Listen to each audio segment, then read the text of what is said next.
Today I'm gonna look at the GDP. I know it's not the best way to measure the wealth of the country, but a lot of people still use it, especially the government. So I wanna just take a look to see how much money exactly, or let's say how much money they declare a country in every single one of them actually have, and why we don't feel it, especially in the last few years. Doesn't matter what's happened in the world, the economy is still growing, but pretty much everyone else is getting poorer. Let's see how much money actually are in the world. We're gonna start with the GDP nominal, and then we're gonna go with PPP. PPP stands for purchasing power, I think, and we're gonna see how much actually exactly are in a country. When I talk about this one, it's on Wikipedia. Obviously, everybody can see it, can look it on Google, and it's gonna be pretty much the first thing that pops up. We're gonna have some 2022, 2023, and 2025. That's pretty much how they think it's gonna be, where they expect to land by the end of the year. But we're gonna have some numbers. The world economy is pretty much $115 trillion. And by the way, those are in US dollars, not some other currency, not Canadian or Australian or whatever. All of those numbers are in US dollars. So already the world, you can see here, in 2022 was $100 trillion, so which is a nice round number. Then 1 year later got 105, so already 5% increase around the world. But then from 2023 to 2025 they expect another $10 trillion to just add to the world economy, so 115 trillion US dollars. So pretty much you can see here a pattern. It's $5 trillion every single year, and we're gonna see how that looks on pretty much those top 20, let's say, countries, and then we're gonna look probably even further than that. United States, one of the most richest country in the world, and judging by this table, the richest country in the world. They started in 2022 with 25 trillion, 2023 27 trillion, and now 2025 30 trillion. So huge amount of money. You can see in the last few years they just add easily $5 trillion. And from what I understand, in America the houses are still getting expensive. Grocery, I see a guy that compared the prices from 20 years ago or 10 years ago or something like that. I don't remember exactly, but the prices on groceries, they say they absolutely double, and they didn't even count if they have a shrink inflation. And everybody, if they don't know what this shrink inflation is, when actually a company, let's say you buy cereals, and back in 2015 a pack of cereals used to be like, let's say, 500 grams. Now 10 years later, let's say it's 450 grams. So they increase the price and just they go down with the quantity that they have in the box or in the bag, whatever they sell those cereals. And this is just an example. It doesn't have to be exactly cereals, it could be pretty much anything. China is the second, 17 trillion in 2022. 2023 17.7, so actually go down, but now in 2025 they expect to land around $19.5 trillion, so it's a huge amount. So United States first place, China second place, and the third place is Germany. And we have that Germany video, like I make it a few days ago or a week ago, I don't remember exactly. And I thought I'm gonna see some comments on that, and I think somebody comment that the Germany economic is not that well, and pretty much everything that happened there is not gonna last that much longer. And we see, I make that video about the Volkswagen, how bad they're doing, and how bad it's gonna actually do in the future, much better than today.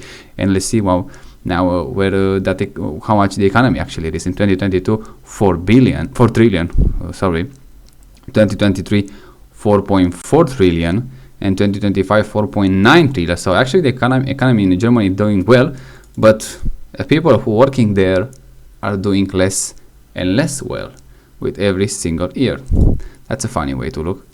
Japan, 2022 4.2 trillion, 2023 4.2, so a stagnation, or even actually a small decline. But in 2025 they expect to land around 4.4 trillion dollars. So 2025, it looks like the economy is pretty much in what we see now on the uptrend. and not on down one. And you're gonna see here, especially if you look at the housing market, like I saw pretty much in Europe, everything is getting more expensive. People work much harder and much more jobs, you cannot find them, and with all that the government seems to do very well, and also the rich ones do very well. Now India 2022 3.4 trillion, 2023 3.5 trillion, and keep in mind 2020 was pandemic year, and 2025 4.2 trillion, so huge increase you can see from 2023 to 2025, a huge amount of money, almost $1 trillion added to an economy in just 2 years. That's an insane number. Now United Kingdom, this is a good one because people say it's a bad place to live there, and someone else actually said they leave the UK for the US. Let's see how bad actually it is. 2022 3 trillion, 2023 3.3 trillion, and 2025 3.7 trillion. So a lot of money just gonna come in United Kingdom, and I don't think people are gonna see that. I don't see how they're gonna pay for your heating homes, especially if they have so much money, the government, and probably they're gonna take the money from somewhere, and they're gonna take it from your taxes and your heating bill. They're gonna just supercharge you up until you're gonna start paying probably, but who knows. France is the next one. 2022 2.7, 2023 3, and now 2025 3.2. So pretty much every single one of those, they're gonna land very well in 2025. Let's say with it when you compare with the 2022 year. So by those data, I think they have no excuse to say why things they're going so bad for the regular people, and you can see the GDP actually goes up and up and up pretty much with every single year. Canada, the juicy one. Italy, sorry, we skipped the Italiano. 2022 2 trillion, 2023 2.2, and 2025 2.5. Again, they're going very well on the uptrend right here. And Canada in 2022 they got 2.13, let's say, trillion. 2023 2.14, so just a bit of increase but not that much. And 2025 2.33 trillion, so you can see again an increasing, so it's still doing well. And Brazil, the last video that I make of Brazil, everybody kind of complain about how bad the things are there, how bad the economy it is, no jobs, no pretty much anything that makes you to stay there. Probably in Argentina it's even worse, but we're gonna look at the Brazil right now. 2022 1.9 trillion, 2023 2.1 trillion, 2025 2.3. So actually the economy, by those data, what we saw here, especially from the IMF in the 2025 year, they doing better than they used to do before. So what's happening there? And let's look at the Russia. 2022 2.2, 2023 only 2, so they decreased actually the economy, probably because of the war. And 2025 2.1, so Russia actually get a hit from 2022 to 2025. They are pretty much the first country that we saw here that actually have less money with time, let's say, in the recent history in the last 3 years. And we're gonna see where it's gonna be probably by the end of the decade, probably again on the uptrend. South Korea 2022 1.6 trillion, 2023 1.7, and 2025 1.9. So you can see, look at this, you have 1.6 trillion in 2022, and in 2025 you expect to land about 1.9 trillion. So it's gonna be fair to say by the 2030 you're gonna have around, let's say, 2.5 trillion at least. So you just add $1 trillion to economy, which is a huge amount of money in just a few years, and you can tell me the population is still doing bad with all that money. Where the money goes? Because it's hard to explain to the regular people when they see those numbers and they say they go up and up, and the electricity bill is going up, the taxes going up, the fuel prices going up, grocery food going up, rent going up, housing market going up, the job market is going down, less jobs you can find, less good jobs, you can actually afford to buy things that are less and less available. And with all that, and the population goes also down, especially for South Korea. I think they go down. We're gonna look at the South Korea this week. Let's see how they're doing in the population department. But I think they're going down there too. And with all that, you have less population, much more efficient, obviously, because you add a lot of money to economy. And with all that, you're still doing worse. How can they explain that? You have less people to feed. Yeah, let's say less demand.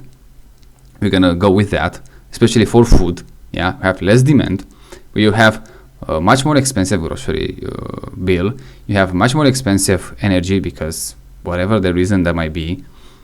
You have less jobs, and you have probably much higher taxes and lower wages. And with all that, the government seems to doing very well.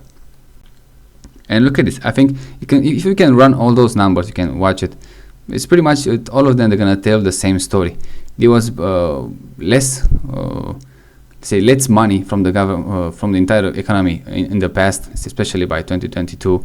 And now with 2025, this seems after pandemic, this seems to go up. And I can bet that you're not gonna feel it in your wages or your taxes or your bills. So the question is, what exactly is happening here? And the last one I want to look very quickly to compare, especially the first 3-1 with the actually purchasing power. We're gonna see here in 2023, China is the first place now because when it's time to how much purchasing power you have, the Chinese seems to do better, but we're gonna see how long. 2023, we have just 2 years. We're gonna compare the CIA with the IMF because the World Bank also have some estimates, but they kind of go. We're gonna keep it simple like that.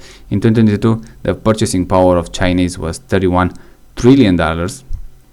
And in 2024, not even this year, it's 37 trillion, so a huge amount. And you can see the world one was $165 trillion, and now it's $185 trillion. So already see an increase even in the overall world economy.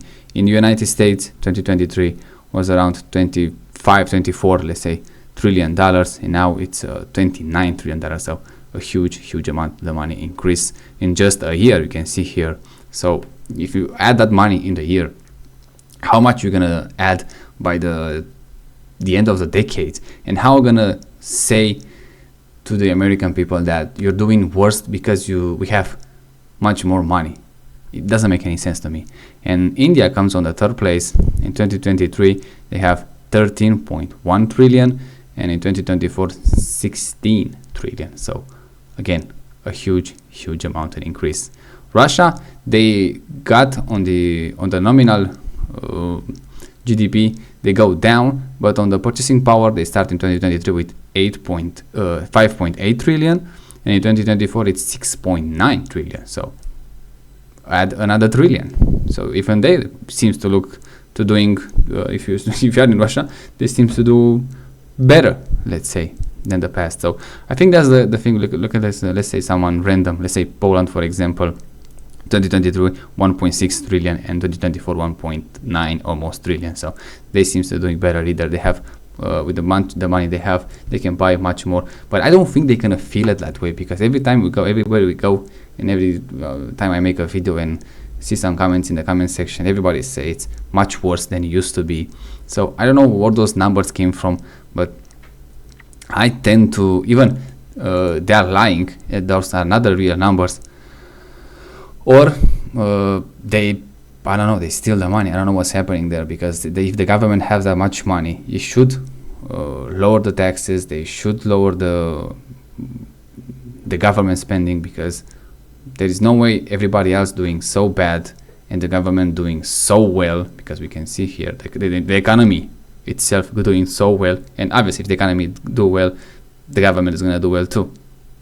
And with all that, it's worse every single year, especially in the last 5 years since the pandemic.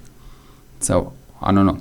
Tell me how it is in your country, and if you actually feel an improvement year by year, let's say in the last 5 years, or at least 3 years, or have those data for the last 3 years. There is actually an improvement in your life. You're actually doing better than you used to be. You used to do 3 years ago or 5 years ago, because I don't see it. Do you have lower grocery bills? Do you have lower electricity bill? Do you have lower prices on the fuels? Do you have more affordable houses in your market? Do you have better jobs that you can find right now? You can go to the marketplace for jobs and you can say, okay, we have much better paid jobs and much better satisfaction of the jobs. I don't think so, but tell me in a comment. I want to read them and I'm going to respond them to see how exactly in your country are you doing.